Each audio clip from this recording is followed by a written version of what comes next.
പക്ഷേ പണിയെന്താ? നിസ്കരിച്ചിട്ട് പോയി പീഡികത്തെണ്ണയിൽ ഇരുന്നിട്ട് നാട്ടിലുള്ള എല്ലാ ഫിത്നയും ഫസാദും പറഞ്ഞു നടക്കുക. എന്തൊക്കെയോ ഫിത്നകൾ.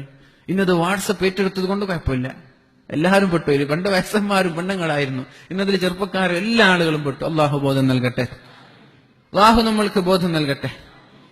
അപ്പോ ഇയാൾ എന്നെ ആക്ഷേപിച്ചിട്ടുണ്ട്. അപ്പൊ അള്ളാഹു എന്ത് ചെയ്യും? ഇയാളുടെ നന്മയിൽ നിന്നൊരു നന്മ കൊടുക്കും. നിങ്ങൾക്കറിയുന്ന സംഭവമാണ്, ഞാൻ വിശദീകരിക്കുന്നില്ല. നീണ്ട നിരയുണ്ട്, പകുതിയാകുമ്പോഴേക്കും നമ്മുടെ നന്മകൾ തീർന്നു. പിന്നെന്താ ചെയ്യാ? അയാളുടെ തിന്മകൾ ഇനിയും ആളുകൾ വെയിറ്റ് ചെയ്യാൻ. നമ്മുടെ നാവിനെ സൂക്ഷിക്കാത്തത് കാരണം അള്ളാഹു നൽകുന്ന ശിക്ഷയാണത്, അല്ലേ? നിങ്ങൾ എനിക്ക് രണ്ട് കാര്യത്തിൽ ജാമ്യം നിന്നാൽ ഞാൻ നിങ്ങൾക്ക് സ്വർഗം കൊണ്ട് ജാമ്യം നിൽക്കാമെന്ന് റസൂലുള്ളാഹി സ്വല്ലല്ലാഹു അലൈഹി വസല്ലം.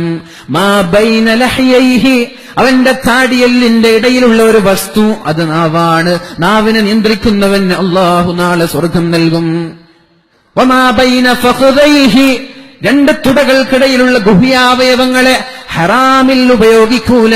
നാവിനെ ഫിത്നയിലോ ഗീബത്തിലോ നമീമത്തിലോ ഉപയോഗിക്കൂല എന്ന് ആരാണ് എനിക്ക് ഉറപ്പ് നൽകുന്നത്? അയാൾക്ക് ഞാൻ സ്വർഗം വാങ്ങിച്ചു തരാമെന്ന് റസൂലുള്ളാഹി സ്വല്ലല്ലാഹു അലൈഹി വസല്ലം. അങ്ങനെ ആളുകൾ കടന്നു വന്നു.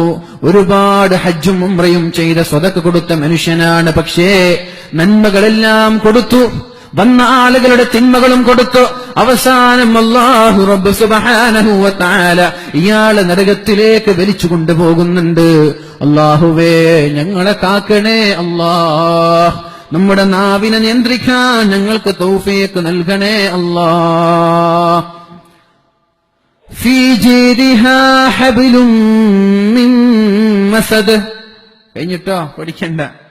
ഫീ ജീദിഹാ ഹബ്ലും മിൻ മസദ്, അവളുടെ കഴുത്തിൽ ഈന്തപ്പനയുടെ നാര് കൊണ്ടുള്ള മാലയാണുള്ളത്. എന്തുകൊണ്ടാണ് ഇങ്ങനെ പറഞ്ഞത്? ഖാന ലഹാ ഖിലാദതൻ ഫാഖിറതൻ മിൻ ജൗഹരിൻ, രത്നത്താലുള്ളൊരു മാലയുണ്ടായിരുന്നു, നല്ല മരതകത്താലുള്ള രത്നത്തിന്റെ മുത്തിന്റെ പവിഴത്തിന്റെ മാല അബൂലഹബിന്റെ ഭാര്യയുടെ കഴുത്തിലുണ്ടായിരുന്നു.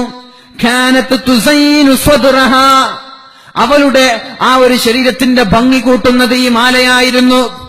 എന്നിട്ട് അവൾ പറയുമായിരുന്നു, വല്ലാത്ത വൽ ഉസ്സ, ലാത്തയെ തന്നെ സത്യം, ഉസ്സയെ തന്നെ സത്യം, ഞാൻ എന്റെ ഈ മാലയെ ഫീ അദാവത്തി മുഹമ്മദിൻ സല്ലല്ലാഹു അലൈഹി വസല്ലം, മുഹമ്മദിനെ എതിർക്കാൻ വേണ്ടി ഈ രത്നമാലയെ ഞാൻ ചെലവഴിക്കും. നമ്മുടെ പെണ്ണുങ്ങൾ പറയാ, എന്തായാലും പൊന്നു വിട്ടിട്ട് കളിയില്ല, അല്ലെ? എന്ത് വേണമെങ്കിലും ചെയ്യാം, പൊന്നോ അത് തരൂല. നല്ല പണങ്ങ, നല്ല സ്ട്രോങ് നിങ്ങളോട് ചൂടാവാണ്. അപ്പൊ നിങ്ങൾ പറയും, എന്റെ പൊന്നാര മോളെ, നിനക്ക് ഞാനൊരു വള വാങ്ങിച്ചു തരട്ടെ. എന്ത് സന്തോഷായിരിക്കും. പിന്നെ പണങ്ങൂല. അപ്പോ എന്റെ ഈ രത്നമാല കൊണ്ട് ഞാൻ മുഹമ്മദിനെ ശത്രുതയ്ക്ക് വേണ്ടി, മുഹമ്മദിനെ ഇല്ലായ്മയ്ക്ക് വേണ്ടി ഞാൻ ഈ സ്വർണമാല വിറ്റിട്ടെങ്കിലും കഠിനാധ്വാനം ചെയ്യുമെന്ന് പറഞ്ഞപ്പോൾ അള്ളാഹു പറയുന്നത്,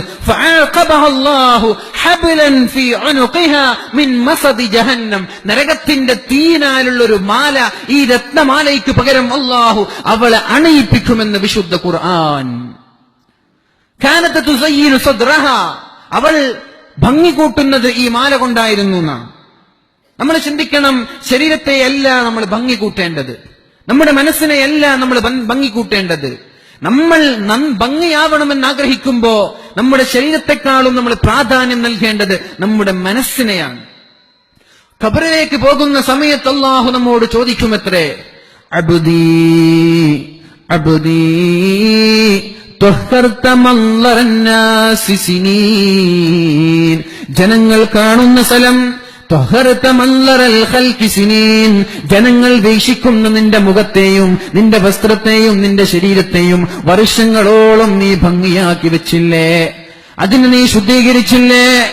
എത്ര സമയമാണ് കണ്ണാടിക്ക് മുമ്പിൽ ചെലവഴിച്ചത്? എത്ര പൈസയാണ് ബ്യൂട്ടി പാർലറിൽ നീ ചെലവഴിച്ചത്? എത്ര വർഷത്തോളമാണ് നിന്റെ മുഖത്തിന്റെ സൗന്ദര്യം കൂട്ടാൻ വേണ്ടി, മുഖത്തിന്റെ ഗാംഭീര്യത്തിന് വേണ്ടി, മുഖത്തിന്റെ ഭംഗിക്ക് വേണ്ടി നീ ചെലവഴിച്ചത്. ഞാൻ നോക്കുന്ന സ്ഥലത്തെ നീ ശുദ്ധീകരിച്ചില്ലല്ലോ. ഞാൻ വീക്ഷിക്കുന്ന ഒരു സ്ഥലമുണ്ട്, അത് നീ ശുദ്ധീകരിച്ചില്ലല്ലോ. ഞാൻ വീക്ഷിക്കുന്ന സ്ഥലം നീ ശുദ്ധീകരിച്ചില്ലല്ലോ. എല്ലാ ദിവസവും നിന്റെ ഹൃദയത്തിലേക്ക് ഞാൻ നോക്കുന്നുണ്ട്, നിന്റെ കൽബിലേക്ക് നോക്കുന്നുണ്ട്, നിന്റെ മനസ്സിലേക്ക് നോക്കുന്നുണ്ട്. ഞാൻ പറഞ്ഞുകൊണ്ടിരിക്കുന്നുണ്ട്, ഞാനല്ലാത്ത ആളുകൾക്ക് വേണ്ടി നീ എന്തൊക്കെയാണ് ചെയ്യുന്നത്. നീ പൗഡർ ഇടാറുണ്ട്, ഫൗണ്ടേഷൻ ഇടാറുണ്ട്, ഫാരലോൾ ഇടാറുണ്ട്, നിന്റെ ശരീരത്തെയും നിന്റെ മുഖത്തെയും നിന്റെ താടിയെയും നിന്റെ മുടിയെയും എല്ലാം നീ മിനുക്കാറുണ്ട്, ഇസ്ത്രി ഇടാറുണ്ട്. ഞാനല്ലാത്ത ആളുകൾക്ക് നീ എന്തൊക്കെയാണ് ചെയ്തു വെക്കുന്നത്. ഞാനല്ലാത്ത ആളുകൾക്ക് നീ എന്തൊക്കെ ചെയ്യുന്നുണ്ട്.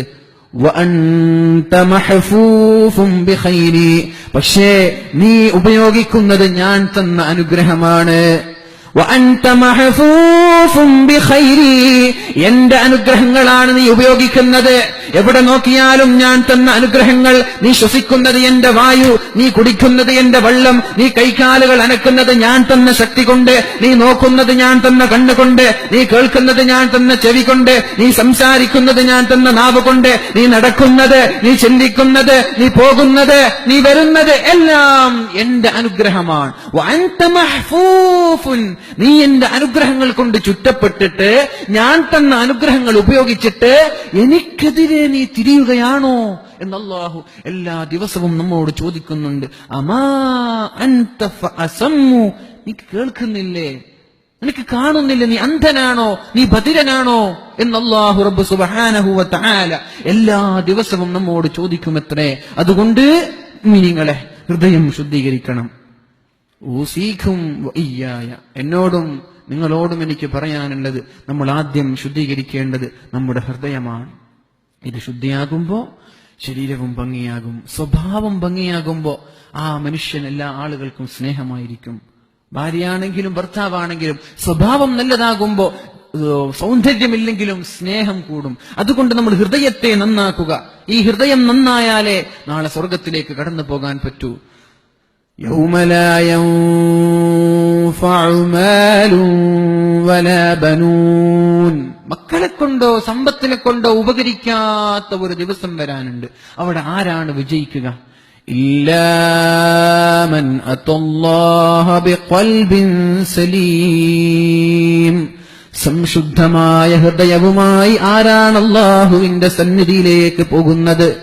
ഗീബത്ത് പറയാത്ത, പരാതിയില്ലാത്ത, നമീമത്തില്ലാത്ത, കുറ്റങ്ങളില്ലാത്ത സംശുദ്ധമായ മനസ്സ് ആർക്കാണുള്ളത്? ബിഖൽബിൻ സലീം, ആരാണ് സംശുദ്ധമായ മനസ്സുകൊണ്ട് അള്ളാഹുവിന്റെ സന്നിധിയിലേക്ക് കടന്നു പോകുന്നത്? അവർക്കാണ് നാളെ അള്ളാഹു സ്വർഗം നൽകുന്നത് എന്ന് വിശുദ്ധ ഖുർആൻ നമ്മോട് പഠിപ്പിക്കുന്നുണ്ട്. അള്ളാഹു നമ്മെ നല്ലവരിൽ പെടുത്തുമാറാവട്ടെ. അപ്പൊ ഞാൻ നിർത്താൻ